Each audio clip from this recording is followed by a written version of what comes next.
One, two, three, go. What's going on, guys? Welcome to another post-game live here on Dime Dropper for the 2024 NBA playoffs. Before we get started, you already know the drill. Make sure you subscribe on YouTube at Dime Dropper. Hit the notification bell so you know every single time I post a video or go live. And of course, follow your boy on social media, Twitter, Instagram, and TikTok at Dime Dropper Pod. And if you want to subscribe to my other channel, Locked On Clippers, if you're a Clipper fan or just a supporter of me, please go do that as well. This episode, you can also find this episode on Apple Podcasts and Spotify. And we are live from Los Angeles. And ladies and gentlemen, I know that I have sunk my view count to some degree the last couple of days by doing recaps and post games of games that happened a couple of days ago. And that is because I am on my quest to watch every single playoff game. Well, I'm happy to inform you that after tonight, we will be live tomorrow. And we'll be talking about all the latest games. But for this episode, there's only one series that I'm going to be talking about the latest game in, and that's going to be the Knicks versus the Pacers game 5. But the other ones are going to be game 4s for the Celtics and for the Mavs series. And for the Wolves series, it'll be game 5. So we're going to start things off with the Celtics and the Cavs game 4. And to begin the game, I was absolutely stunned to find out that Donovan Mitchell was not going to play. They said it was a calf injury. And I mean, I can't even begin to tell you how unfortunate that is. This dude was playing like one of the best players in the playoffs, fully redeeming himself for the last 2 years in the postseason, and was playing at such a high level, legitimately looked like the best player in the series through the first 3 games.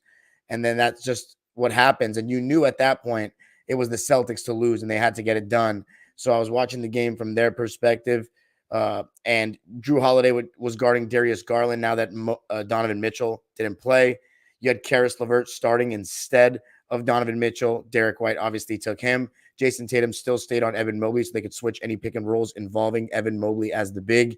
And then Jaylen Brown guarded Strus primarily, Al Horford on Isaac Okoro. On the other side, same thing, Mobley, Horford, Strus on Tatum, Okoro on Brown, Garland on Derek White, and then Karis LeVert on Drew Holiday. Now, the Jays began the game by trying to get Darius Garland in the action, and he was hedging and recovering, not trying to switch, and a couple of times they walked into threes. On the other side, Al Horford, obviously, in drop coverage when he was put in the action, and then Mobley was switching on the Jaylen Brown, Horford pick and roll, no problem, which you would expect because Max Strus, I don't know, Okoro is guarding Jaylen Brown, Mobley's guarding Horford. They have no problem switching Okoro onto Horford and then Mobley onto the perimeter. Celtics, of course, Drew, Derek White, Jaylen Brown, all switching 1 through 3 easily on LeVert, Strus, and Garland. And then Cornette, when he came in, he was dropping. So a lot of drop coverage for the most part from the bigs. Evan Mobley, same thing. But the Cavs, what they were trying to do was when they had Dean Wade in the game throughout the game, they had Dean Wade guard Jason Tatum. And then when the big man would come set the screen, Mobley would switch on to Jason Tatum. Because if you're not using Horford in the action, you're putting Garland in the action. It's one or the other. You're either putting Darius Garland in the action, because Karis LeVert was switching. Everybody else, Strus, Okoro, these guys were switching. So if you're the Celtics, how are you getting the easiest shot possible? And I think it's starting to become very fascinating as I'm watching all these games. And one thing I'm realizing is that even in this era that we talk about is the easiest era to score, it is hard to get good shots in the playoffs. You legitimately have to value every possession. You have to go at certain matchups constantly. And if you're the Celtics, right, let's just look down the board. Actually, you know what? I don't want to spend too much time on this game because it's the least exciting one. But let's just put it this way.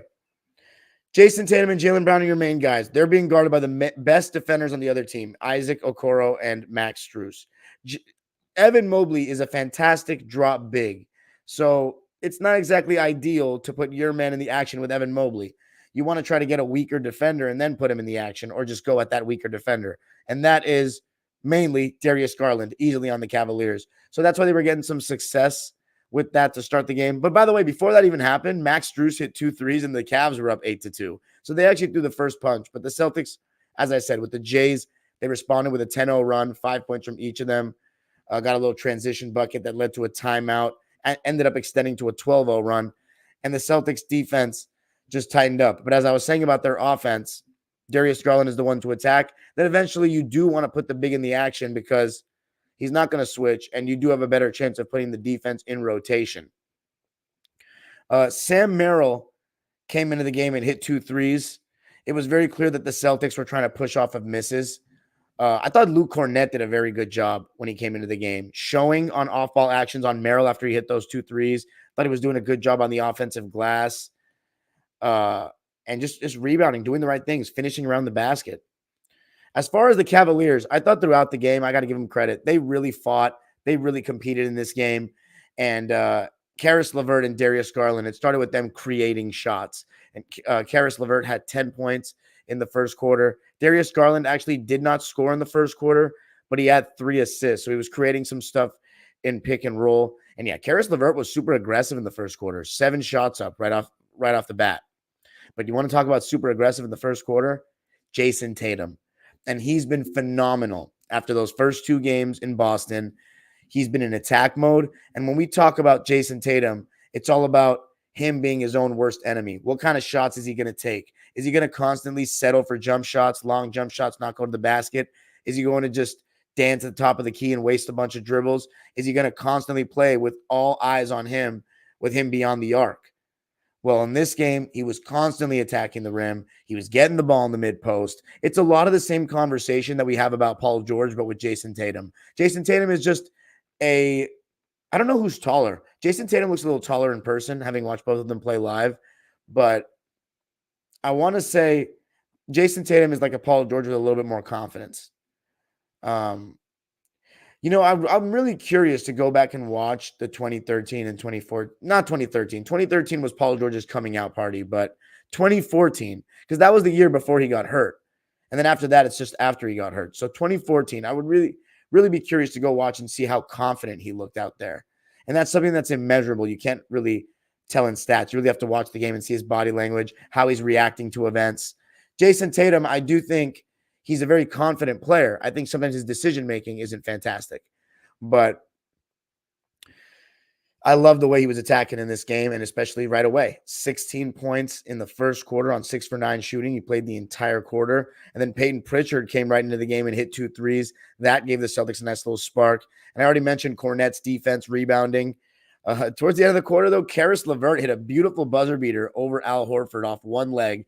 But as I said, I was looking at this game from a Celtics perspective of you got to take advantage of this moment that Donovan's out. I know it's very lucky. The Celtics had Jimmy Butler out first round and now Donovan. I mean, so lucky. Why is it that all these teams and Celtics fans, some of my friends, because I went to UMass, they're like, oh, the Celtics always have bad luck and this and that because they've won 1 ring in their life. Boo fucking who? Like, it's not like those rings with Russell and Bird and all them didn't happen. I should feel bad for no fan base in basketball or any sport, to be honest, being a Clipper fan. Because on top of all the shit we have to go through, we're second-class citizens in our own city, which is also insult to injury. So the Boston Celtics, cry me a fucking river. These guys are playing against 2 injured teams. The only time in my entire life that I can think of that the Clippers played a team that had injuries that we benefited was when Porzingis was out in the bubble. It's like, okay, we still got embarrassed in the bubble anyway. It wasn't really that special. And it really didn't make much of a difference. Porzingis eventually got out of Dallas. They're doing their thing now, whatever. But we never are the team that really benefits off of injury. We're always the team that gets injured. So the Celtics, that's really annoying. And then the next round, if they play the Knicks, they're not going to have Randall or OG probably or Mitchell Robinson. Like, it's a cakewalk. They don't deserve to win the championship with that. But at the same time, you got to play who's in front of you, right? I'm not trying to be a hater. I just it's annoying. You know what I mean? It's like, can you even feel good about that? I don't even know. I've never been in that position, so I can't tell you. I don't know. A title's a title, and years from now, no one's going to remember these things. 2015 Warriors come to mind in many ways, but God, hopefully in the finals, they'll play against the healthy Nuggets or whoever they play. But the Celtics, as far as their first quarter, I thought the defense was decent, but it can be better. You're allowing 30 points to a team that doesn't have Donovan Mitchell or Jared Allen. Of course, still no Porzingis for the Celtics. They outscored the Cavs 37-30. Thought the offense was great because Tatum was so good and the bench came in and did some good things. But you just need to get some stops, and then you're turning the ball over too much. 6 turnovers in the first quarter for the C's. Now, second quarter, how about a little 7-0 Drew Holiday run? He was amazing in game 3. That was probably his best game of the postseason. And then game 4, he was awesome as well. Put back layup, transition 3, and then he had a little Pat Bev fake where he drove hard left, right-handed fake underhand, and then pivot and turn, little layup. Drew Holiday, another really good game here in Cleveland. So starting to turn up as he so often can do. Sam Hauser, there was 2 possessions where he guarded one-on-one and got stops in that second quarter. I just wanted to make a note of it because, hey, man, you guard 2 possessions one-on-one nicely off the bench. I'll make a note of it. Max Strus, I will say this. As far as the Cavs side of things, Max Strus, he was really hitting. He had a rough game in game 3, but he was hitting. Transition 3 that made it 43-48. Cavs, Celtics are winning at this point, but it caused them to call a timeout. The Cavs went on a 13-2 run, and it was really led by Max Strus threes, just knocking them down, transition, catch and shoot. And Darius Garland was really starting to make plays. Started to hit a couple of threes, started to turn the corner, get to the basket. I thought the Cavs, all things considered, were doing a really good job staying in the game, and it was good to see Darius Garland, have that kind of aggression and have a really good quarter, 11 points, 2 assists on 4 for 8 shooting in the quarter. So, seeing him be aggressive, seeing him take 8 shots in a quarter, you'd like to see that if you're a Cavs fan. As far as the Celtics, I thought, they needed to tighten up on defense at that point. The second quarter was 27-25 in favor of the Cavs. Drew Holiday had a 10-point second quarter. Max Strus had a 9-point second quarter. And at halftime, the score was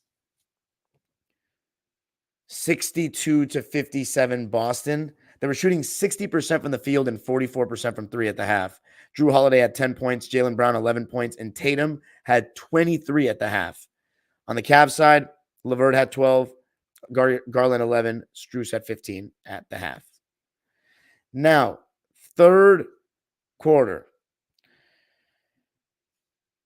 The Cleveland Cavaliers came out with a vengeance. They took their first lead since 8-5 on Darius Garland blowing by Derek White baseline for a layup.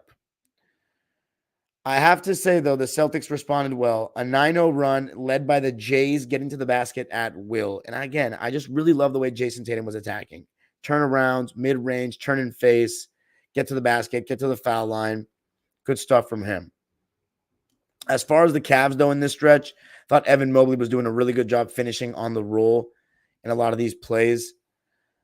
Of course, Jason Tatum was guarding him for the most part, so he's going to switch on those pick and rolls. But there are moments where he gets the ball in like dump downs or just, Al Horford's cross-matched on him in transition, and then they get into a pick and roll. He was doing a really good job finishing around the basket in that third quarter. Every time the Celtics needed a big basket, Drew Holiday would come through with some big 3. It was amazing.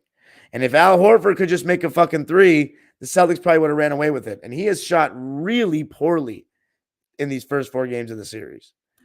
But the Jays were playing so well, it didn't really matter. And ultimately, if you're a fan of a basketball team, you want to see your best players playing. You want your best players to be your best performers. That's what you want. Peyton Pritchard had a step back 3 with 9 seconds left in the quarter. As far as the third quarter, the Celtics outscored the Cavs 26-21, tightened up on defense a bit. Jaylen Brown had a 9-point quarter. Tatum played the entire thing and only had 2 points, and it was 0 for 3. The Celtics didn't actually shoot very well in the quarter at all, 38%. Evan Mobley had 10 in the quarter. So now, fourth quarter, Cavaliers down by 10. What do they have left? Well, they went on an 8-0 run, starting with their defense tightening up and extended into a 12-2 run. And I think it began with Dean Wade guarding Jason Tatum. Tatum would try to put Mobley in the action, and they would switch that. So now you're not really getting an advantage there. The only way was trying to put Garland in the action. And we've seen that at times he can do a solid job hedging and recovering quickly so that the Celtics aren't really gaining much of an advantage. So they had to work hard for basically everything. and they had less pick and rolls due to all that switching. But the Jays ultimately ended up closing the game. And it ended with a JB dagger from the right wing from Jason Tatum to make it 105-97. They combined for 15 of 21 of the Celtics' fourth quarter points and got the W. Darius Garland, valiant effort, 13 points in the fourth quarter, but it just wasn't enough without Donovan Mitchell. The Celtics got outscored actually 24-21 in the fourth, but it didn't matter as Jason Tatum had 8 in the fourth and played the entire thing. Jason Tatum had 7. And that would be that. The Boston Celtics win it 109-102. And just like in round one, same exact pattern. They win the first game, lose the second, and then come out and win both games on the road, showing a lot of discipline and resilience. So the Boston Celtics win it 109-102 against the shorthanded Cavaliers. Tristan Thompson played 9 minutes, and he had 4 points, 2 rebounds, and 2 assists on 2-for-2 shooting. Georges Niang played 7 minutes and 35 seconds, 3 points, 1 for 3 from the field, 1 for 2 from 3. I think all things considered, you haven't gotten enough from him in this series. Sam Merrill had a little stretch in that second quarter. He was making some noise, took 7 threes and made 2 of them, 7 points, 2 rebounds, 2 assists. And then the reserve that played the most, as I mentioned, the most for the Cavs was Dean Wade. He actually played more than Okoro, but he had 3 points, 1 rebound, 1 steal, 1 block, no turnovers, on 1 for 4 from the field, and all those shots were threes. Would be nice if he could have knocked down some of those. The Cavaliers shot a lot of threes, 15 for 48. Shot 31% from the field. From 3, which is not good. And just 44% from the field, which is not great. Celtics, on the other hand, shot 49% from the field and 37.5 from 3. And 87.5 from the line and shot 17 more free throws. So they shot better in every statistic, in every category.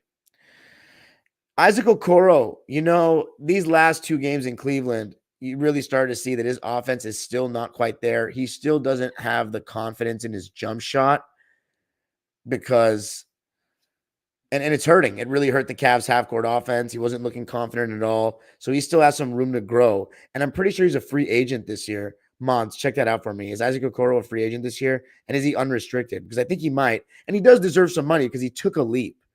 And he is a very good defender. But he had 2 points, 3 rebounds, 2 assists, and a block on 1 for 8 shooting and 0 for 4 from 3. But remember, he's not a starter. Jarrett Allen is a starter. He's a good bench player. 1 for 8 from the field, 0 for 4 from 3. Feel for the guy. Max Strus, better game, 15 points, 7 rebounds, 7 assists, 2 steals, and a turnover. Did foul out of the game in 42 minutes and 35 seconds. He was 5 for 12 from the field, 5 for 9 from 3, 0 for 3 from 2. Solid game for Strus. Karis LeVert, I thought he stepped up. 19 points, 5 boards, 3 assists, 2 steals, 1 block, just 1 turnover on 9 for 18 shooting, but he had a rough game shooting from 3, 1 for 8 from 3, and didn't get to the free throw line. So that tells me that's a lot of settling from Karis. 8 3-pointers and you're 1 for 8. So that means he was 8 for 10 from 2. Evan Mobley, I think he's had such a solid playoffs and such a solid series. The growth from him in the postseason this year has been awesome. And it really just comes with confidence and experience. I think, you can say he's gotten better finishing around the basket, definitely gotten better at shooting a little bit. But a lot of it just comes from reps and understanding what comes with defending in the playoffs and the physicality that comes with the playoffs and the mentality you need to have. And that's what growth does. And that's why this Cavaliers team should not be neglected going forward. And people should still believe in them developing because they took a step further. And why not when they have a guy with this much potential? I think that Evan Mobley will have an all-star appearance at least once in his career. I think there's an amazing defender there, super versatile, and I think he has some great fundamental stuff in the post, which a lot of guys don't have these days, especially for a one and done. Good footwork, good jump hooks with either hand, just needs to keep going to it, keep being aggressive, and continuing to improve his jump shot. And then once that happens, he can become more of a one-on-one threat, and then he can start leading teams and developing other parts of his game. But man, 19 points, 9 rebounds, 3 assists, 1 steal, 3 turnovers, though. 8 for 13 from the field, 1 for 1 from 3, 2 for 3 from the foul line in 39 minutes. Then Darius Garland, I love this performance by him. I actually think it might have been his best of the series. Game 2, he was pretty great though, but he emptied the clip, and that's what you wanted to see. 30 points, 3 boards, 7 assists, 2 steals, 2 turnovers on 12 for 27 shooting, 4 for 13 from 3 for DG, so that's not great. 2 for 2 from the foul line. This guy shoot too many threes. But yeah, let's talk about the Celtics. How about Sam Hauser? Played 15 minutes, 2 points, 2 boards, 1 for 2 from the field, 0 for 1 from 3. Pretty sure it was a mid-range that he made, so that was kind of rare. How about Little Red Cornet? 19 and a half minutes, 9.6 rebounds, 1 block, 2 turnovers, 4 for 5 from the field. I thought he made a great impact. As I said, I've been pretty impressed. Shout out to my boy Dean. He kept saying, Luke Cornet has been such a good backup this year. And you know what? He's doing well. He's protecting the rim, going up vertical, blocking some shots, finishing around the basket on the roll well, even catching some lobs. So I've been actually pretty impressed with Little Red Cornet. And he ain't little. How about Peyton Pritchard? He's definitely grown as well. And you're starting to see now that he's had the backup point guard role the whole year with Malcolm Brogdon gone. He's stepped up. He's been a spark plug. And you know one thing I've noticed about Peyton? He gets about 1 offensive rebound a game, it seems. Keep an eye on that going forward. He always seems to get his hands on an offensive rebound. 11 points off the bench for Peyton. 1 rebound, 1 assist, 1 turnover on 3 for 5 shooting, 3 for 4 from 3, 2 for 2 from the foul line in 26 minutes. Solid production, getting double figures, compete, defend, get some rebounds. In this case, just 1 rebound. You'll take that. And then the starters, arguably the best starting lineup in basketball. Let's start with Al Horford, who played 28 minutes and I thought still played very good defense. 6 points, 6 rebounds, 1 block, but 3 for 9 from the field, mainly the 0 for 4 from 3. He cannot buy a 3 right now. And without Porzingis, he's going to need to make some because last year in the conference finals, trust me, Al, I'm a big fan of yours. We didn't forget. You went cold. How about Derek White? Much quieter offensive game for him, but this is what I love about Derek White. He never plays without, out of the flow of the offense. Although I'm saying that, yet I criticized him in the Game 2 loss for taking some chucking shots. But you know what? I'll say this. I think he probably got discouraged because he took some ill-advised shots. And I think he made the right decisions. I mean, 1 for 6, sure. 1 for 4 from 3. But here's the thing about Derek White. 5.7 rebounds, 3 assists, a steal, no turnovers, and he's constantly competing defensively. And those are the kind of guys that win chips. Speaking of guys that win chips, how about the champion on this team? The only one. Jrue Holiday. Another amazing performance by Jrue. And when I say amazing, I just mean amazing for what they need from him. 16 points, 7 boards, 5 assists, 3 steals and a block, 2 turnovers on 6 for 11 from the field, 4 for 8 from 3 in 43 minutes. Had to guard the best player on the other team the whole night. And the timeliness of his threes. Jrue Holiday having 2 great games in a row. Oof, that can only spell good things for the C's. And how about the faces of the team? Jaylen Brown, he continues to be fantastic in these playoffs. In my opinion, the best Celtics so far, even with these last 2 games from Jason Tatum, games 3 and 4. I think Jaylen Brown, through the first 9 games for the season, the playoffs, I think he's been the best player for them. Just so consistent, 20 and efficient. 27 points in this one, 8 boards, 1 assist, 5 turnovers though. Got to take better care of the ball. 9 for 15 from the field. Wow. 2 for 3 from 3, 7 for 9 from the foul line. Really solid performance by JB and huge shots to close. And then Jason Tatum, who in my opinion for the second straight game was the player of the game, just set the tone with his aggression. 33 points, 11 rebounds, 5 assists, 2 steals. So you have a guy that leads your team in scoring, a guy that led your team in rebounds, led your team in assists, tied with Jrue Holiday, 2 steals, a block. Did turn the ball over 4 times though. So between the Jays, 9 turnovers, that's a lot. Want to keep that number down. He shot 11 for 25 from the field, 2 for 8 from 3, 9 for 9 from the foul line. Best stat there to me is the 9 free throws. And we keep talking about the rebounding for Tatum. Continues to crash the glass and be aggressive in that regard. So the Celtics get it done. It's just now, you just got to finish them off in game 5. Don't give them any momentum. And I have still not watched that one. Now let's talk about the Dallas Mavericks and the Oklahoma City Thunder game 4. And I said Thunder in 7 before the series. So I was watching this game with a very close lens on the Oklahoma City Thunder, seeing what they had to do to win this game and keep their season alive. And as far as the matchups, same thing as the first games.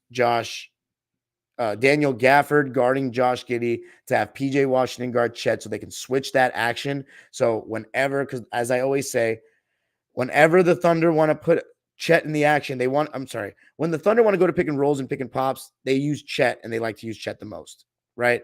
So PJ Washington guarding him, he can now switch on a J-Dub and SGA. And then you have Kyrie Irving. Kyrie Irving or Derek Jones Jr. guarding Chet. Usually the Dallas Mavericks do a good job of when Kyrie switches sometimes, they'll quickly switch him out before the pass can even get there. And they do the good teams, all these great teams that are left in the playoffs, I'm seeing a lot of that. Sometimes when they get an unfavorable switch, before the pass can be made to find that mismatch, they'll quickly switch matchups off the ball.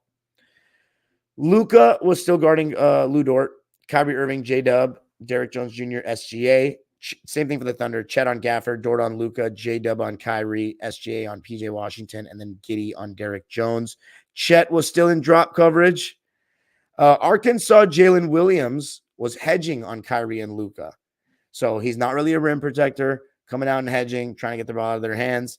The Mavericks were still switching 1 through 4 on J-Dub and SGA, which means still Luka and still Kyrie switching. We saw a little bit of Luka hedging and recovering in crunch time in game 3 and 4. But on this one, and I think maybe game 2, I'm watching so many games back to back. It's like hard to remember, but they were switching. They were allowing them to switch. Aaron Wiggins was hedging on Kyrie. They were not allowing him to switch. And we saw a little bit of Cason Wallace guarding Luka, Josh Green guarding SGA. Of course, Giddey was hedging on the pick and rolls against Luka, not switching on him or Kyrie. And then as far as Tim Hardaway Jr., who was also looking to be attacked by OKC, he was switching on to J-Dub when he was getting put in the action. So those were all the coverages that I saw in terms of pick and roll. You're welcome if you care about that stuff. Now, the game got started with 2 fouls on Lou Dort in less than 3 minutes, and they were horrible fouls. And what I mean by horrible fouls, I mean Lou Dort was stupid for committing them. One smack in the face to Luka, and then the other one was the craftiness of Luka, getting him in the air with the pump fake. So that one is where you got to stay down. The Mavs went on a 7-0 run to make it 14-6. They really threw the first punch. Luka had a transition 3, which caused a timeout, and OKC was not hitting to start. And defensively, they were not rotating on the pick and rolls at all on the rollers. Josh Giddey was looking awful, not making open shots, not defending at all, just clogging up space. And Dallas was rolling on all cylinders to start. Everything you've seen in the series, pushing the pace off misses, second chance points, had 7 right away. We're making every 3, and we're up 22-8. OKC was ice cold. They were getting solid looks for the most part, but the Mavericks were sure making them work for it. Aaron Wiggins was actually huge in that quarter just to get him 2 buckets to calm things down. But the first quarter was pretty much a disaster for the Thunder. They were down 30-20 after 1. As I mentioned, Aaron Wiggins did have 6 points to kind of bail them out. SGA was the only player that played the entire quarter, and he had 6 points. Only player for either team that played the entire quarter and had 6 points. And Kyrie was scoreless in the first, and we've seen that a good amount. I mean, I don't know actually how many off the top of my head first quarters he's had scoreless, but he's not been aggressive in first halves in the playoffs. OKC was 0 for 6 from 3 after 1. Mavericks 5 for 11 from 3 after 1. So that was a big difference. And then 4-1 in the offensive rebounding battle. As far as the second quarter, you will never believe who made the first 3 of the game for the Thunder. It was Josh Giddey. You couldn't believe it. Couldn't have scripted it. Lou Dort couldn't buy one to save his life. By the way, Kenrich Williams actually made a cameo in this game for 5 minutes and 25 seconds. Had 2 rebounds and an assist. Got 1 shot up, and it was a 3 and missed it. But OKC, I will say this. Considering they were down 14, that crowd was going crazy. I thought they did a really good job of weathering the storm. Starts with SGA, but got a little bit of scoring from Aaron Wiggins. And then, as I always say, in playoff basketball, why are the great teams still around? Because when you're having droughts like that, if you defend, you'll stay in the game. And I thought that OKC's defense tightened up, but what it really did was tighten up around the rim. And that starts with Chet. And I mean, his rim deterrence is awesome. I thought Dallas, though, also was playing some great defense, some amazing rotations, really good, well-timed help. Luka's closeouts were super impressive. And then off of misses, I thought Kyrie did a really good job finding the bigs and PJ Washington. Lou Dort, speaking of misses, could not hit a shot. The Thunder went 3 minutes and 30 seconds without a field goal before SGA ended a drought. And then Luka hit a buzzer beater with a shot towards the end of the quarter with 9 seconds left. PJ Washington just continued to be insane, both ends of the floor, 8 points in the second quarter. And I mean, at halftime, let me see if there's any standouts in the second. None for the Thunder. For the Mavs, 8 points from PJ Washington in the second quarter. And at halftime, the score was 43-54 Dallas. I mean, they were locking him up. The Thunder were shooting 34% from the field, 1 for 11 from 3. And the starters outside of SGA and Chet were 5 for 22. Jalen Williams wasn't, again, really creating much. All he really has is that basic, crossover one way and pull up. He doesn't really have much wiggle in his game, too many counters yet. He's only a second-year player. But it's hurting when SGA is really your only elite shot creator. Chet, he's shooting well, but he's not really trying to go to work on anybody. The funny thing is Kyrie only had 4 shots at halftime again. But Luka, let's see, what did he have at halftime? 12 points on 4 for 13 from the field. So he was working for everything. And by the way, Mark Daigneault showed a lot of discipline and trust in Lou Dort, leaving him in after he had 2 fouls so early in the game. Literally within 4 minutes of the game or 3 minutes of the game, he had 2 fouls and he left them in. But yeah, they were making Luka work. But as I said, I'm looking at this from an OKC perspective. They're down 11 at half. And I'm saying, one, they just got to start making shots. SGA is getting them a lot of good looks. Jalen Williams is still getting them some good looks. He's not getting him enough, though, and he's not creating enough easy baskets for himself. And you definitely got to give Kyrie credit defensively and Josh Green and all these guys that were guarding him, even Gafford and Lively, when they have to come out and step out and guard them, whether in pick and roll or on a switch. PJ Washington as well. These guys are all holding their own. J-Dub had to step up, and SGA's got to just empty the clip. You also got to rebound. That's been a big thing. The Thunder just don't have that size in the interior. We talked about that with Valanciunas early in the playoffs, and you're seeing with the Mavericks, they have that size that they've added at the deadline and added this year with Lively. I mean, what's really funny?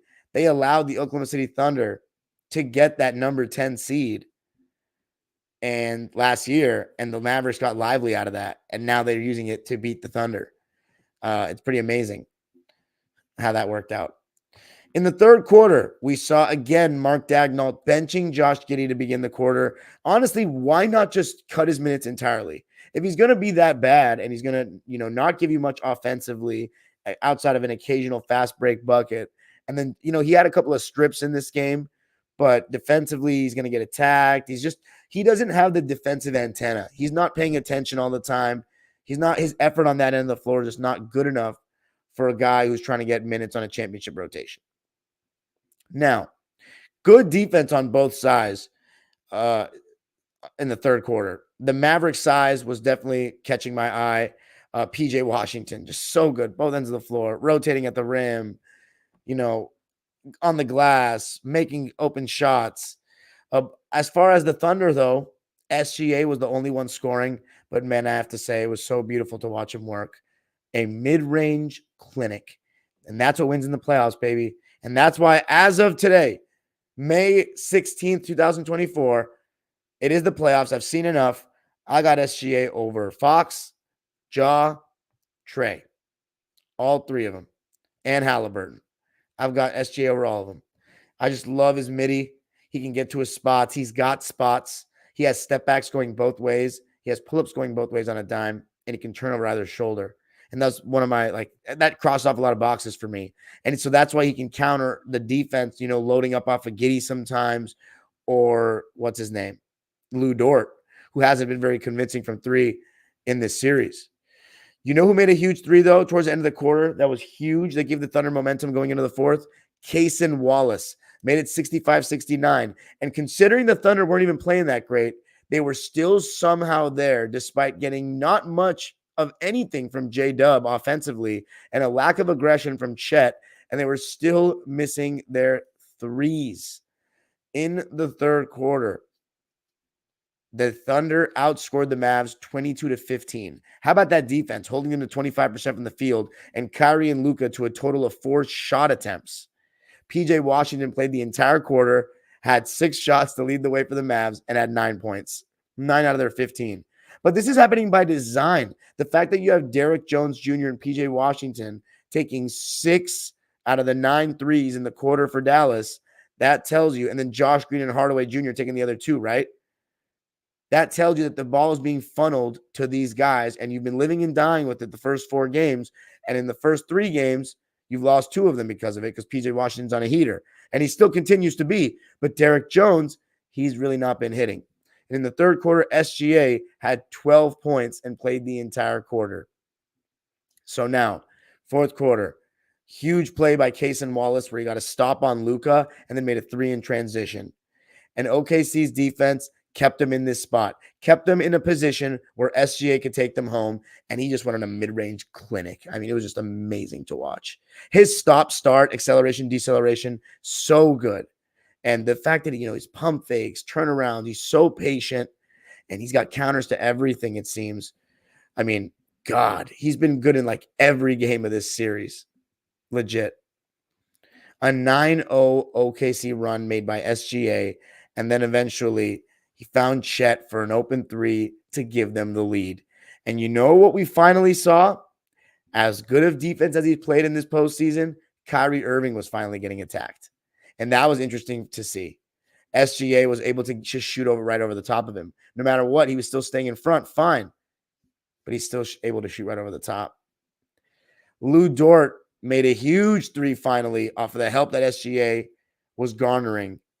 And then the play that really ended the game for me, I don't understand why Tim Hardaway Jr. was in the game over Derrick Jones. I know he wasn't making shots, but huge turnover off some solid ball pressure from SGA. Lou Dort does a great job of fighting over Luka, trying to post him up. They get a steal, and then J-Dub had a layup. After he had a bucket right before that, should have probably been a double dribble. That was a little weird. But solid ending for J-Dub after he had a very quiet game. And then the Mavs, despite all that, they were only down by 2. And then Luka walked up to the foul line and missed the first. Luka, come out and play. Luka Jokic? What the fuck was that, buddy? Choking at the line. And the Mavericks choked at the line. Chet goes and hits both. And then PJ Washington can't even make the first to miss the second on purpose. And then SGA does what a great player does and makes both. OKC steals the game. Steals the game from Dallas. And I mean, God, it should have been 3-1 Mavs. It was the free throws. To me, the free throws ruined the game for Dallas. But you got to give SGA a lot of credit. I mean, come on. Some of the shit he was doing. You would think he's been in the playoffs way more than just one bubble and then playing for us against the Warriors in 2019. 10 points in the fourth for SGA. How about 8 for Lou Dort in the fourth, including 2 threes after being cold all game and then game 3 as well. J-Dub, 7 points in the fourth. Needed it. Chet Holmgren, 7 in the fourth. So when SGA needed help, he got it in the fourth quarter. That was huge. 50% from 3 in the fourth. It's crazy how much that fourth quarter can mean. Momentum is everything. Look at the Mavs. You know what's funny? Derrick Jones actually shot 3 for 4 in the quarter, and then he didn't get minutes like that to close. Just shocking. He was their leading scorer in the fourth quarter. Luka was 2 for 5 in the fourth. 6 points, 4 rebounds, 7 assists in the quarter. Jesus. So, I mean, I don't think Luka played badly in the fourth, really. But again, I was watching it from a Thunder fan's perspective. But he missed that 2 free throws. You can't miss free throws. Kyrie Irving, 1 for 5 in the fourth. So honestly, game 1, I said he didn't shoot enough. Game 2 and 3, I think he's been awesome. Game 3 was electric. But game 2, he was so good defensively. He just made the right plays. Had, 11 assists. But this game, 1 for 5 is not enough. And honestly, I think Kyrie needs to stop doing that shit where he just doesn't shoot in the first half. Come on, bro. Like, you're Kyrie Irving. Like, get some shots up. I get you're making the right play and stuff like that. He's bought in and redeemed himself completely from the whole, what's he done without LeBron? He was the best player in the first round series against us, I think. But you got to shoot more than that. And then 1 for 5, I mean, he got some good looks. He just missed. So I don't know what to say there. He just got, he needed to, you got to make shots. Sometimes it just comes down to making shots. But yeah, that was that.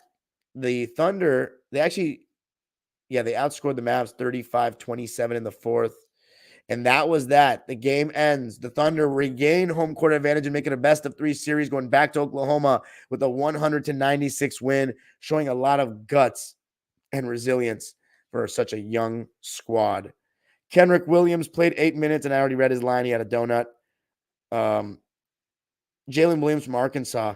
I have to say, yeah, he got 5 rebounds in 10 minutes, but he doesn't do a good enough job on the defensive glass. He gets bullied. He does, and he doesn't protect the rim really at all. 0 points, 5 boards, 3 assists, 0 for 2 from the field.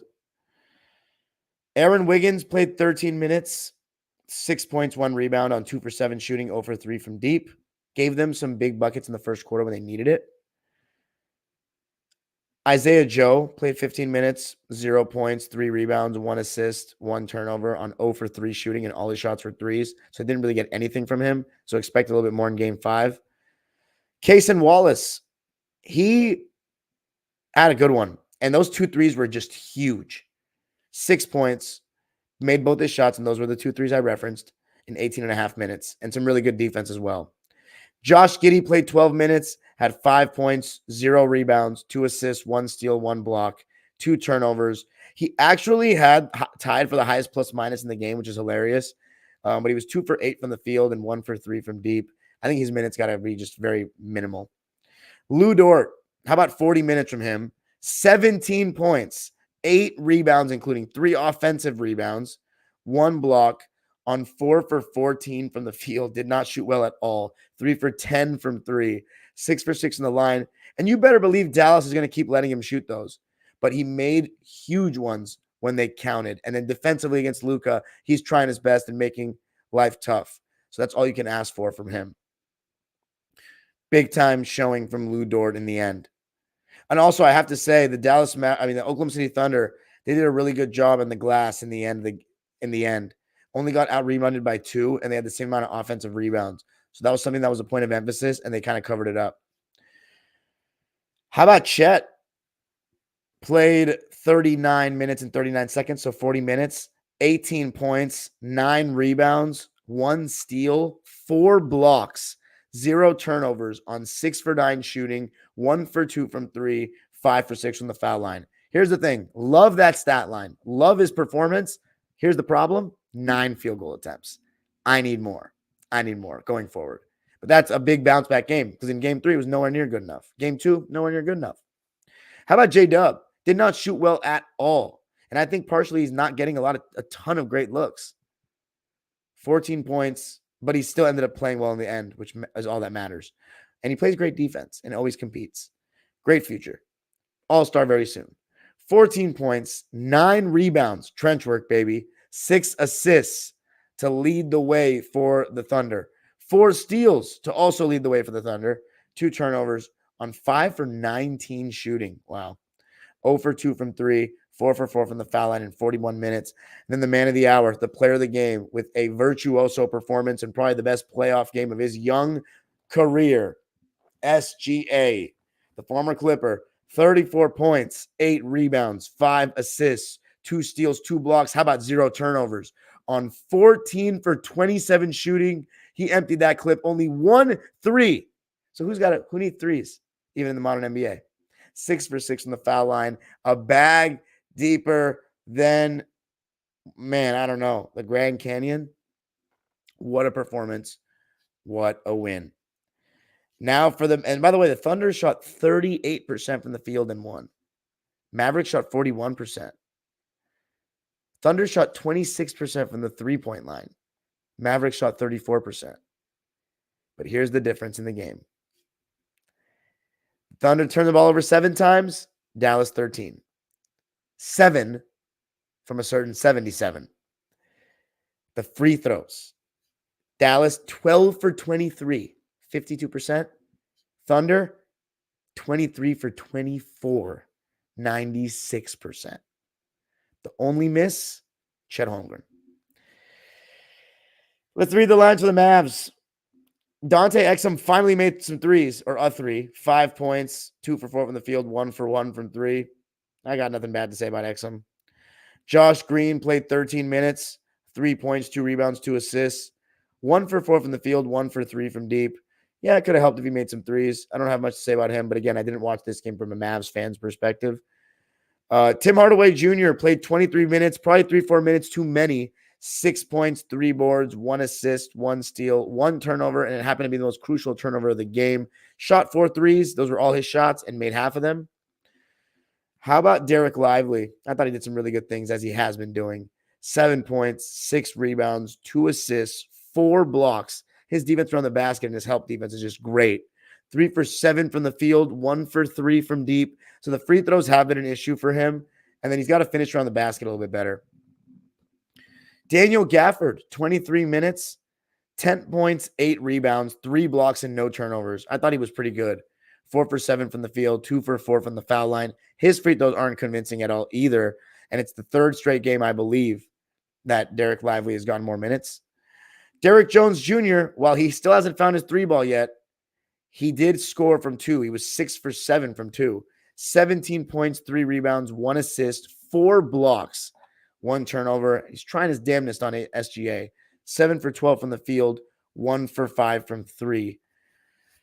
PJ Washington, even though he wasn't very efficient from the field in this game, I still think he was amazing. Like, so good. Playing such great defense in every way, making all the hustle plays, playing with intensity. 21 points to lead the way for Dallas. 12 rebounds, 4 of those offensive, 1 block, 3 turnovers, though. That's no good. 7 for 19 from the field, 5 for 11 from 3. So he was 2 for 8 from 2, 2 for 4 from the foul line in 41 minutes. Not good enough from the free throw line. Kyrie, just 9 points. He did have 9 assists, though, and 1 turnover, so that's good. But he had 5 fouls. He still played 40 minutes and 35 seconds, though, so the foul trouble didn't prevent him from playing more minutes, I don't think. But 4 for 11 from the field, 0 for 2 from 3, 1 for 2 from the foul line. That's just not good enough. 4 for 11? It's not enough shots. And then Luka, this is not good enough either. Triple-double, yeah, 18 points, 12 boards, 10 assists, but 2 steals and a block. How about 7 turnovers? How about 6 for 20 from the field? I don't even think his defense was bad, but 6 for 20, 2 for 9 from 3. He went back to settling, and there was a couple times where, again, I'm watching it from a Thunder lens, and I'm like, yeah, settling. So, and 4 for 6 in the foul line, including 1 crucial miss. Got to be better. I mean, like, a lot of the series has been dictated by how well Luka's played. Luka in game 4 was kind of letting guys cook, but I still think he was good, especially defensively. Game 3, I'm sorry, and they won. And game 2, he was awesome. He's got to be better. It's all about Luka. I think SGA has been the best player in 3 games of this series, though. I think 1 game he just didn't get enough help. Whereas the Mavericks, you can see they had 2 stars, and then PJ Washington was playing amazing. But anyway, big win for the Thunder. My pick of OKC in 7 is still looking good. But I have not watched game 5, so we'll talk about that tomorrow. Now we're going to shift gears to talk about the New York Knicks, and we're going to talk about the most recent game of this series, Knicks and Pacers. And I'll tell you, it was the most dominant game that the Knicks have had in the postseason thus far. Games 1 through 3 of this series were incredible, but then these last 2 games have been absolute blowouts. Now, the main thing I was looking for was, how is Jalen Brunson going to look? He looked pretty shaken up in that last game. He wasn't creating much separation compared to normal. He wasn't getting to the rim with the same burst. What would he look like? And I'll tell you, he looked insane. Aaron Nesmith was still guarding him. Didn't seem to make too big of a difference. Isaiah Hartenstein was still guarding Miles Turner. Deuce McBride started in place of Precious Achiuwa. So as I said, I talked about the lack of spacing with Achiuwa. So they went with Deuce. He was guarding Nesmith, Josh Hart on Pascal Siakam, Brunson on Nembhard, and DiVincenzo still on Halliburton. Turner on Hartenstein, Neesmith on Brunson, and Halliburton on DiVincenzo, if I'm not mistaken. And then Nembhard on Josh Hart. No, Nembhard on Deuce and Siakam on Hart. Miles Turner was in drop coverage. I don't even remember what coverage Isaiah Hartenstein was in, but all I remember was that he was doing a good job in whatever he was doing. And then Halliburton, they were putting him in the action a ton in this game, New York, and he was hedging and recovering. And the Pacers actually threw the first punch. They were up by 7 early, but then the Knicks went on a 15-3 run, and they really never looked back. Deuce McBride had a couple of buckets in transition, and it all starts with their defense, their pressure, their help defense, and their extra effort. And that's the one thing that's been consistent about the Knicks throughout the playoffs, and I guess throughout the season too. They make the extra effort plays. They make you go to option C and D on offense because they're closing out, making you pass. You have to make the extra pass to beat their defense when it's clicking on all cylinders and playing with that level of desperation that they were playing with in this game. Alec Burks came in and made a three.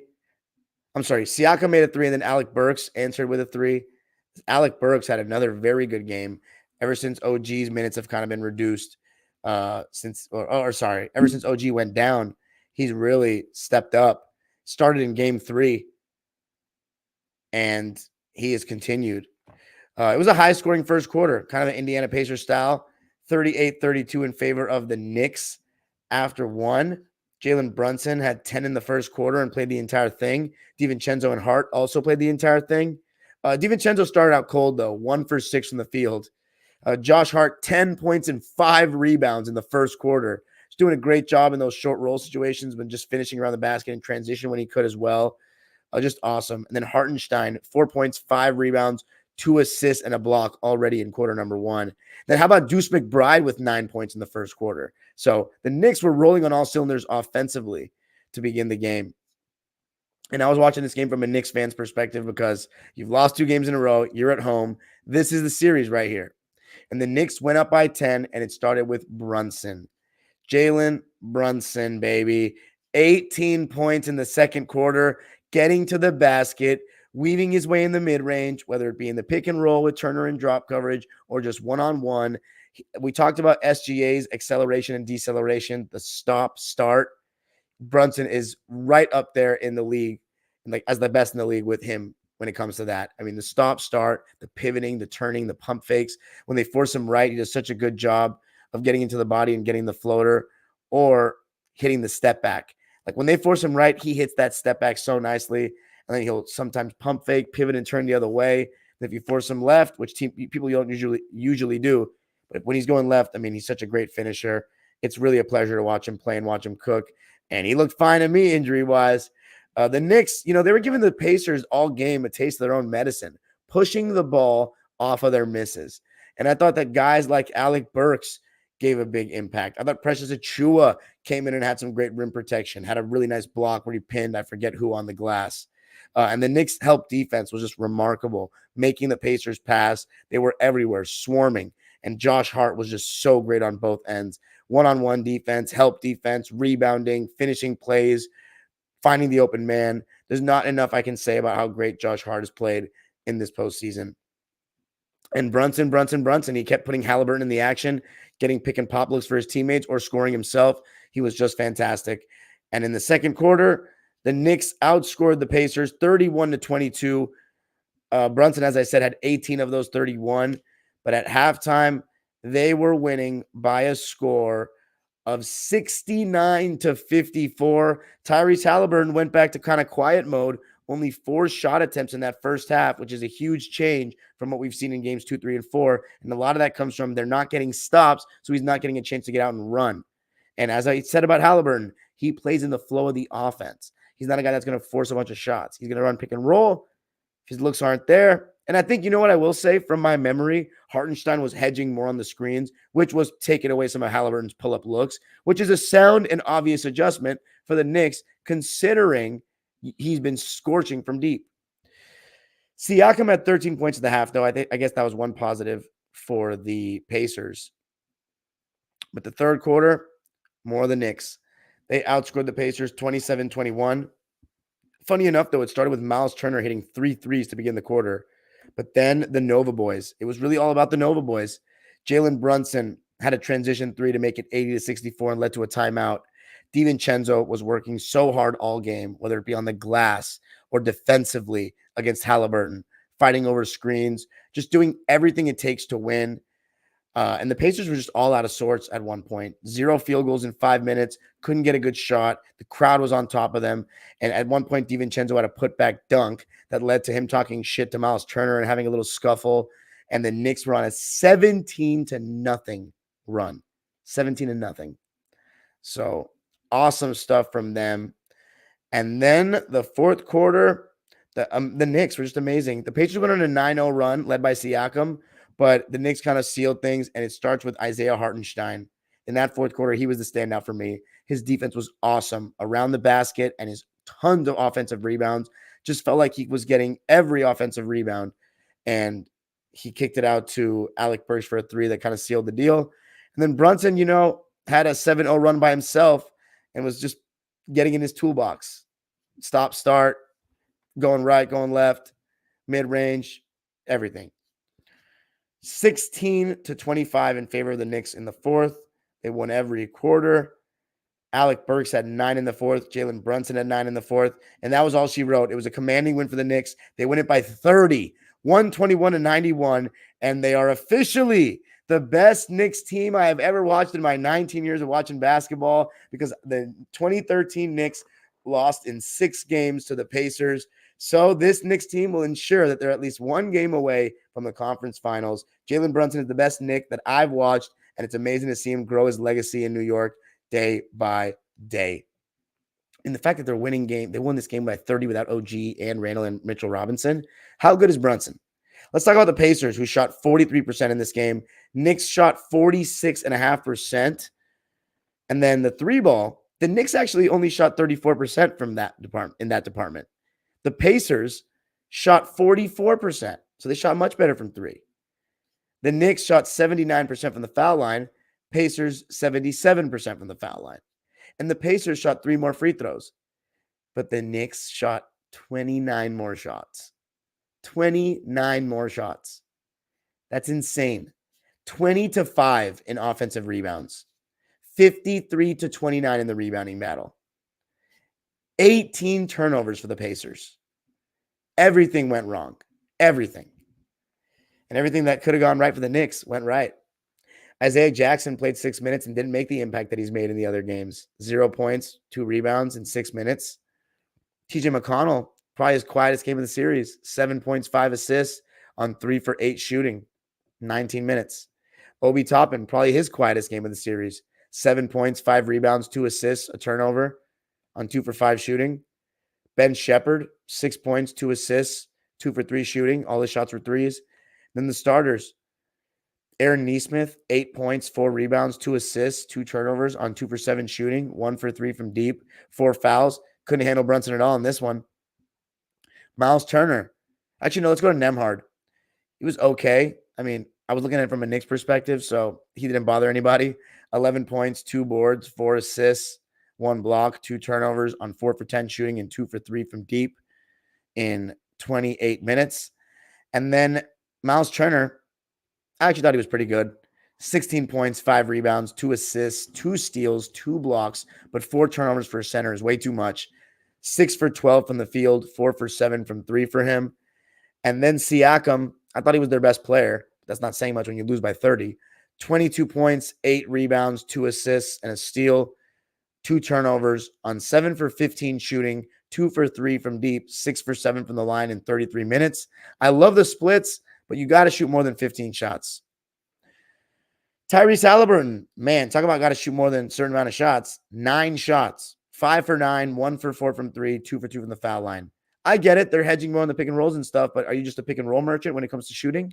Because 9 shots is not going to get it done. 13 points, 2 rebounds, 5 assists, 2 steals, 2 blocks, 2 turnovers for Halliburton in 34 minutes. That is not going to get it done at all. Now let's talk about, and now it's a must-win situation in Game 6 for them, and they're going to need Halliburton and Siakam to be great. I said Knicks in 6, but without OG, I think this series should go 7. Let's talk about the Knicks. How about Alec Burks off the bench? 23 minutes, 18 points, and 5 boards. No turnovers on 6 for 11 shooting and 5 for 8 from 3. Amazing. I'm so impressed. Well, you know what he can do, but I'm just impressed that he still has this. 1 for 2 from the foul line. Precious Achiuwa, 23 minutes, and I thought he was so impactful. He was a plus 15, 4 points, 5 boards, including 2 offensive rebounds, 2 assists, 2 steals, 2 blocks, 0 turnovers. That 2 for 6 in the field and 0 for 1 from 3 means nothing. That was an impactful game from Achiuwa. And then so they really just went 7 deep. Dante DiVincenzo played 30 minutes because he had 5 fouls. He had 8 points, 7 rebounds, including 3 offensive rebounds, 4 assists, 3 steals, and a block, and just 1 turnover. He didn't shoot well, 4 for 14 from the field, 0 for 6 from 3. But here's the thing about guys like DiVincenzo. When you defend like that, you get 3 steals and a block. You do guard the best player on the other team. You play with energy. You get 3 offensive rebounds at the guard position. That is how you stay in games and win championships. Dante DiVincenzo was getting his name chanted by the MSG crowd. How about Isaiah Hartenstein? 7 points, 17 rebounds, including 12 offensive rebounds. Are you fucking kidding me? 5 assists, 1 steal. 1 block, 1 turnover, no steals. On 2 for 3 shooting and 3 for 4 from the foul line. It burns seeing how well Isaiah Hartenstein is playing. Like, it truly burns. It's insane. But I knew he was capable. Starting center on a conference finals team sounds crazy, though. How about Josh Hart? He's been unbelievable. 18 points, another double-double for him. 18 points, 11 rebounds, 2 offensive, 3 assists, 1 steal, 1 block, 3 turnovers on 7 for 16 shooting, 2 for 7 from 3, and 2 for 2 from the line in 39 minutes. So got a little bit of rest, Josh Hart. He's been remarkable. And then Jalen Brunson, the man of the hour, 44 points. Has had more 40-plus point games in the playoffs than anyone. 44 points, 4 rebounds, 7 assists, 3 turnovers on 18 for 35 shootings. Talk about emptying the clip. 2 for 6 from 3, 6 for 7 from the line. He is a revelation. And now, so we'll see what the Knicks can do. Here it is. And now the game I've been most looking forward to talking about. The Minnesota Timberwolves and the Denver Nuggets. Game 5. I was looking at this game from a Nuggets perspective because you just can't afford to lose a game 5 at home. You just can't. And to start the game, I found out that it was no Mike Conley, which is a big loss. It is a big loss. He's been their starting point guard. He's their stabilizer, their table setter all season long. Does so many great things for the team as a communicator, a leader. And they don't have him. So Nickeil Alexander-Walker stepped up into the starting lineup, and he's really been struggling shooting the ball in the last 2 games. Karl-Anthony Towns was still guarding Joker, not Gobert. Gobert on Gordon to help. Edwards on Murray. J-Mac on MPJ. And Nickeil Alexander-Walker on KCP. Now, the thing about this is Gobert the last 2 games, he hasn't really felt like he's been there defensively. Because, I mean, it's so hard when Joker's posting up and stuff. Once you help off of Gordon, he'll just throw the lob. And, there's nothing you can do. So, when you stay home, you're not really seeing Gobert's effect when Jokic is getting buckets one-on-one on Towns. Edwards went back to guarding Murray after a game where they tried with McDaniels primarily guarding him. McDaniels on MPJ, Nickeil Alexander-Walker on KCP. Now, same thing for Nuggets on the other side that they've been doing the whole series. Jokic still hedging on Ant-Man. Towns was actually hedging on Murray to try to take away his pull-up, but the Nuggets were still switching 1 through 4, meaning that Murray was switching on a Towns and Ant. The Nuggets were really looking to push off of misses, and Jokic was in attack mode right away from the outset, just like in Game 4. And you love to see that, whether in the post, high post, low post, on the break. It was awesome. They went on a 10-3 run. But I have to say the Wolves' defense was looking pretty good. They were. Ant was quiet, but they were still hanging around. At the end of the first quarter, it was 28-26 Nuggets. Karl-Anthony Towns came out aggressive with 7 points, taking advantage of some smaller guys on him. Nickeil Alexander-Walker hit 2 threes in the first quarter, which was a huge sign, welcome sign for the Wolves fans. 6 points for him. Ant-Man played the whole first quarter, and he was 1 for 4. So solid job with the hedging and the recovering. Everything was tough for him. And then as far as the Nuggets, KCP had 7 in the first, played the whole quarter, which was great to see. And Murray just 1 for 3 in the first, so not too aggressive. But that's okay when Jokic is being so aggressive. 7 shot attempts in the first quarter for Jokic. 12 points, 2 rebounds, 4 assists, a steal and a block, and no turnovers. I mean, that's a great stat line for some guys in an entire game. The Joker. How about and Reggie Jackson, by the way, 2 straight buckets in the last minute of the quarter. You love to see that. There was a scare for the Timberwolves where in the second quarter, Karl Anthony Towns exited the game for a sec with, I think, a right knee injury or a left knee. One of his knees was injured, but he came back in the game and he was fine. There was a stretch where the Nuggets kept taking charges. Aaron Gordon leading that charge, no pun intended. And it was impressive defense. But speaking of impressive defense, I thought the Timberwolves did a good job on Murray again, just like in games 1 and 2. McDaniels, Edwards, really getting into his airspace, putting ball pressure on him. I thought at times, though, one thing for the Wolves in the second quarter, Rudy Gobert did a pretty good job asking for the ball on dump downs when he had smaller guys on him, where they were like cross-matched or something. Because, Gobert's guarding Gordon.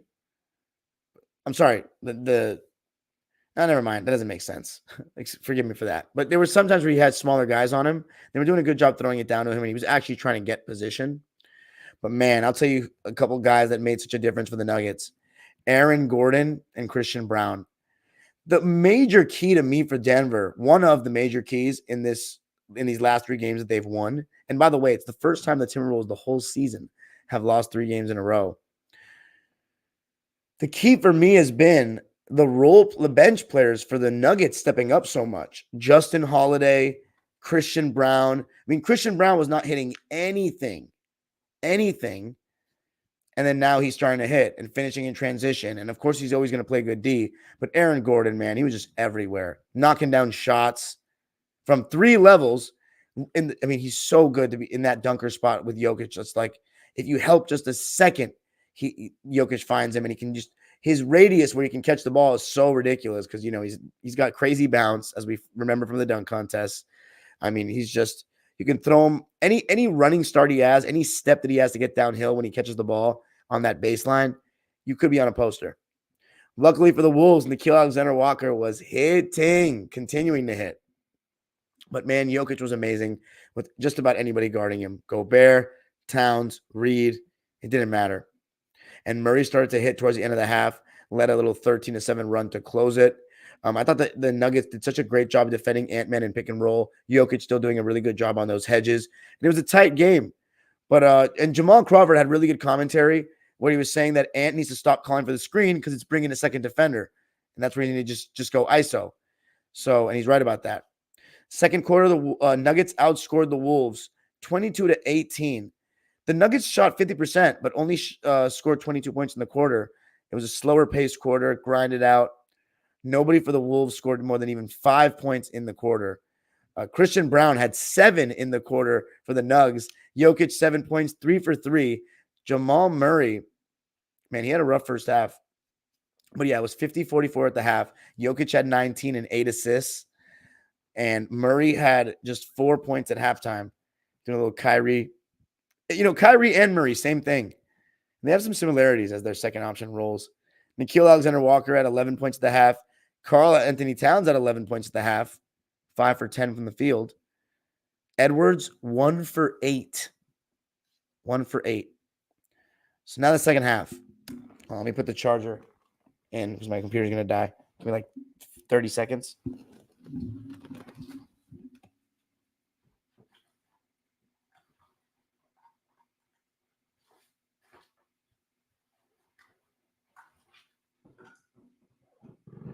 Remember, super chats are turned on if you want to jump $1 a dime. Any donation is appreciated for your boy. It's all appreciated, man. All appreciated.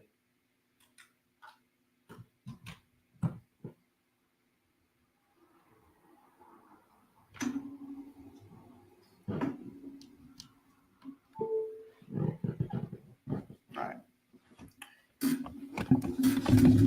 Let's talk about this second half, fellas. I'm so excited to be live again tomorrow. I haven't watched a live game since fucking Clippers Mavs game 4. Game 6. All right. Now the second half. It was a 7-0 run to start the quarter for the Minnesota Timberwolves. And it all begins with the added aggression of the Ant-Man. But the Denver Nuggets, man, Aaron Gordon, his dunking throughout the game was so impressive. And the Nuggets responded. And it starts with Joker, off of misses, his outlets, just unbelievable. He had that one pass over the top to Murray. That was amazing. And then when he was posting up, he was just putting on a clinic. Every time Rudy Escar-Gobert was guarding him, he was getting cooked. And this is what I say about Gobert. I agree with Shaq. He's an overrated defender on an all-time scale. He's a great rim protector, but he has not had to guard elite post-up one-on-one bigs in this era very much. And he's a very solid but nothing special one-on-one defender. And here's the thing about Gobert. He was getting cooked after this game, and I've been off of Twitter. Because I've not been watching games live. I've been behind, so I'm not checking the timeline because I don't want to, see other people's opinions. I just want to watch the game first, my opinion, and then I'll go see other people. So I haven't been on the timeline, but I did see that Gobert was getting clowned. And here's the thing. I'm all for clowning Escar-Gobert. I can't stand him, but I'm going to say this. A lot of those possessions, he was playing fine defense, and Jokic was just showing that he's the best player in the world. There's no defense for a prime Shaq, for a prime Hakeem, for a prime Kareem. There's no defense for that. Prime Mikhail, all these great players. So even the best defender in the world, if you think Rudy is that, I think it's Anthony Davis. It's also showing me that Anthony Davis and Gobert, neither one of them have much of an impact against the Nuggets because of Jokic. And that's amazing. But I think also it is kind of weak for the defensive player of the year to not want to guard or not guard the best player. That's why you're out there. I agree with everybody criticizing him for that. He's not doing much in help. Aaron Gordon's getting lobs and dunks the entire series. So he's not Ben Wallace. That's why I don't like that he won 4 Defensive Player of the Years. I think he's good, but if he's your second best player, you're not making it out of the second round, and that statement I made at the bubble could still be true now. But Towns, for me, has outplayed him in this series. But Jokic is just, I think it's less about Minnesota not being good enough and more about Denver being that good. Like, they're showing so much resilience.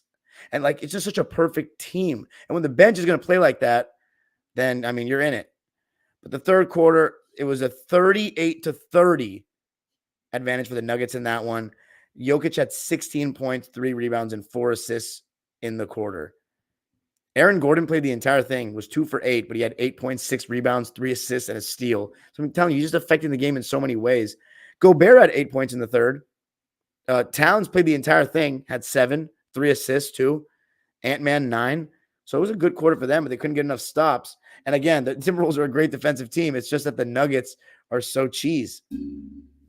Naz Reid, man, he had a filthy dunk to cause a Nuggets timeout at 80-90. And Reid, game 4, he played better. It was a bounce-back game for him. It was game 3 that it was rough. But Jokic came in to restore order. It was the non-Jokic minutes that looked a little rough.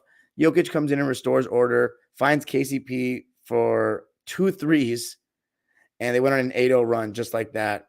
And McDaniels, I have to say, man, he kept on missing open threes. He's been missing open threes the entire series. But I will say this, man, the Wolves did not quit. They still made a push. They still tried, but it would not be enough because Nikola Jokic is amazing. He had an insane 3. I wrote Joker insane 3, but I don't even remember what it was. I don't remember any insane 3. It may have been like a turn. I don't remember what it was. But Murray shut the door. He had a couple of big buckets weaving his way in pick and roll in the mid-range. And that was all she wrote. The Denver Nuggets win it 112-97 behind one of the best playoff games of Jokic's career. And that's saying something because he's already had some amazing ones. They win the fourth quarter by a score of 24-23. Nobody had over 6 points in the fourth for the Denver Nuggets. But let's read the lines. The Denver Nuggets have now won 3 games in a row. It's so impressive. As the Rudy Tomjanovich said, don't ever underestimate the heart of a champion. These guys have shown so much resilience, so much fight. The biggest adjustment has been Jokic hedging on the screens, taking Ant-Man down away from getting downhill. Then the other adjustment has just been Jokic and Murray playing better. Jokic taking care of the ball. 0 turnovers. Only the second player in NBA history to have 40 points and 10-plus assists with 0 turnovers besides CP3 with Houston. I think that was against Utah. Insane, right? But yeah, the Nuggets win it 112-97. Nuggets shot 55% from the field in the game. Wolves shot 49%. Nuggets shot 47% from three. But here's the crazy part. The Wolves completely ran them off the line. 9 for 19 from three. They didn't get that many three-point attempts up. That's like a 2,000 three-point attempt line. And a lot of it was like, make Jokic beat us as a scorer. I think it's so funny when people say that. Like, yeah, you don't want the other guys to beat you. You want to make Jokic beat you. Do you guys understand how unguardable this guy is? I don't think that's a great strategy either. That's the pick and poison with the Nuggets. Even the best defense in the league looks dumbfounded right now. The Wolves shot 31% from three. Nuggets 47% from three. Wolves 68% from the foul lines. That's no good. 3 of the 6 misses coming from Gobert. And then the Nuggets 15 for 18 from the foul line. Let's read the Nuggets first. Peyton Watson played 10 seconds. Reggie Jackson played 7 minutes. 3 for 3, 6 points. That's doing your job. That's the amount of minutes you can play, like 5 or 6. Justin Holiday played 15 minutes. He didn't score in this one. He had 3 rebounds and an assist. They didn't need it. They didn't really need it. Just took 1 3, missed. Christian Brown, how big was he? 28 minutes. Played crunch time minutes as well. 10 points, 5 boards, 2 assists, 1 steal, 2 blocks, even blocked Ant, 1 turnover. He was spectacular on 4 for 8 shooting and 1 for 2 from 3. And it's been huge what he's been able to give the last 3 games. That's made a difference. How about KCP? Really solid game. 2 in a row for him. 16 points, 5 rebounds, 4 assists, 1 steal on 6 for 8 shooting and 4 for 5 from 3 in 38 minutes. And he has to guard Ant-Man all night. Amazing stuff. MPJ, they've made an effort to try to put bodies on him and not give him too many open shots. He's cooled down these last 2 games. 6 points, 7 boards, 1 assist, 2 blocks, 2 turnovers on 2 for 10 shooting and 2 for 7 from 3. And then Aaron Gordon, man, what a postseason he's having. You can make an argument that through this point, he's been the second best player on the Nuggets in this playoffs. 18 points, 10 rebounds, including 5 offensive, 5 assists, 1 steal, 2 turnovers. Remember, he's guarded by Gobert, so when they put Gobert in the action, he's on the roll. 7 for 14 from the field. 0 for 1 from 3, 4 for 4 from the foul line in 34 minutes. And then Murray. 16 points, 4 assists, 7 for 14 from the field. No 3-point attempts. So they really ran him off the line. But he hit his mid-range. You want to see him score more, but when you have 16 points and 4 assists, he did have 2 turnovers, though. So 2-to-1 assist to turnover ratio. But 16 points, shot efficiently, let Jokic eat. He's still a floor spacer, played solid defense. That's all that matters. And nothing else matters. That's still a solid game. Then the man, the legend. We're seeing greatness, and I'm appreciating it. I've been a big Jokic fan since 2016-17, talking about how special this guy was, that he could be an all-star one day, but never did I think he could be in the pantheon of great centers or he's knocking on the door for being in that top 5 conversation with Hakeem, Bill, Wilt, Shaq, and Kareem. But he's so incredible. 40 points, 13 assists, 7 boards, 2 steals, 1 block, and 0 turnovers. He was a plus 21, which was a leader for anybody in the game. 15 for 22 from the field, 2 for 3 from deep, 8 for 9 from the foul line in 41 minutes, and he did it largely in the post. Absolute monster. And then the Wolves. Monty Morris played 12 minutes, had 6 points, 2 rebounds, and 3 assists on 3 for 6 shooting and 0 for 1 from 3. Thought he was fine. Kyle Anderson, 2 points, 2 rebounds, 3 assists, and a steal. Did turn the ball over 2 times, though, on 1 for 2 from the field. Not much there. I mean, again, I was watching it more from a Nuggets perspective. Naz Reid, not a crazy Naz Reid game. 7 points, 3 rebounds, 1 block, 1 turnover on 3 for 8 shooting, 0 for 3 from deep. 1 for 2 from the foul line in 20 minutes, so did not get enough. Didn't even get double figures. You got to combine 15 points from your bench. Christian Brown. The Nuggets only got 1 more point off their bench, so it was really the starters at the end of the day. Let's talk about Nickeil Alexander-Walker. He came in and he did pretty well. 14 points, 2 rebounds, 5 assists, and 2 blocks. Just 1 turnover. 5 for 12 from the field. 4 for 8 from 3 in 39 minutes. So he knocked down shots. Jaden McDaniels, 9 points, 3 rebounds, 3 assists, a steal, and 2 blocks. 3 turnovers on 4 for 9 shooting, 1 for 4 from 3. He has not been able to make threes. He really hasn't. And then you've got, and he's got to, if they want a chance in game 6. Karl-Anthony Towns, 23 points, 6 rebounds, 4 assists, 2 steals, 2 turnovers, 10 for 19 from the field, 2 for 5 from 3, and 1 for 2 from the foul line. I think that's pretty good, but I think he still can be more aggressive. 23 points. He might need to get 30, man, in game 6. Gobert, 18 points, 11 rebounds, 3 assists, 2 steals, 2 blocks, and a turnover on 7 for 7 shooting, 4 for 7 from the foul line in 40 minutes. I think Rudy played well. I think he actually had a pretty good defensive impact in the first half, but he just can't guard Jokic. I don't think he had a bad game, though. I think he is who he is as a basketball player. And then the Ant-Man, he had a bad game. It was it was his worst game of the series and his second not great game of the series because game 3 he wasn't very good either.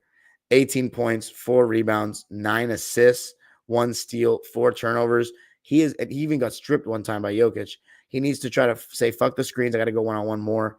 5 for 15 from the field, 1 for 5 from 3, 7 for 8 from the line in 44 minutes. So we'll see what the Wolves got. I don't want them to lose 4 games in a row. They got to keep it alive. And yeah, we'll see in game 6. Tomorrow, I will be live to talk about all of the latest games. Game 5 of the Celtics series, game 5 of the Dallas series, game 6 of the Pacers series, and game 6 of the Wolves series. Thank you so much for joining me. And I hope you guys keep commenting on the video. There's only 11 of you in here. The attendance has been really bad lately just because it's been on me. I've kind of tanked it by doing this, but we're going to be live tomorrow, so let's get it, baby. Throw some comments in the comment section for me, and peace.